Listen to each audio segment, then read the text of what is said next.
রাউজান মোহাম্মদপুর ডাকঘর সড়ক পরিদর্শন করেছেন চট্টগ্রাম উত্তর জেলার যুবদলের সহ-সভাপতি সাবের সুলতান কাজল। সরকার উন্নয়নের ধারাকে অব্যাহত রাখার জন্য নির্লসভাবে প্রচেষ্টা চালাচ্ছে।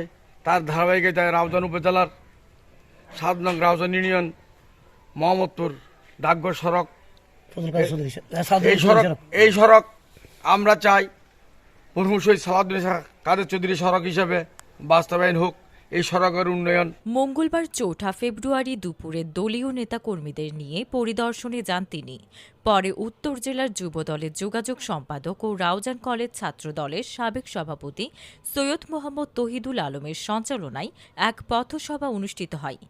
এ সময় উপস্থিত ছিলেন জেলা যুবদলের মৎস্য সম্পাদক নিজামুদ্দিন সুজন, জেলা শিল্প বিষয়ক সম্পাদক মোহাম্মদ আলী মুন্না, বিএনপি নেতা জসিম মেম্বার, পৌরসভা ছাত্রদলের সাবেক ছাত্রদল নেতা আবু বক্কর, পৌরসভা যুবদলের যোগ্য আহ্বায়ক আশিকুর রহমান ফয়েজ, পৌরসভার যুবদল নেতা মোহাম্মদ রেওয়াজ, পৌরসভা যুবদল নেতা মঞ্জু, যুবদল নেতা শাহ আলম, মোহাম্মদ জাহাঙ্গীর, মোহাম্মদ নবী, মোহাম্মদ আলমগীর, মোহাম্মদ রাশেদ, মোহাম্মদ জামাল সহ আরও অনেকেই।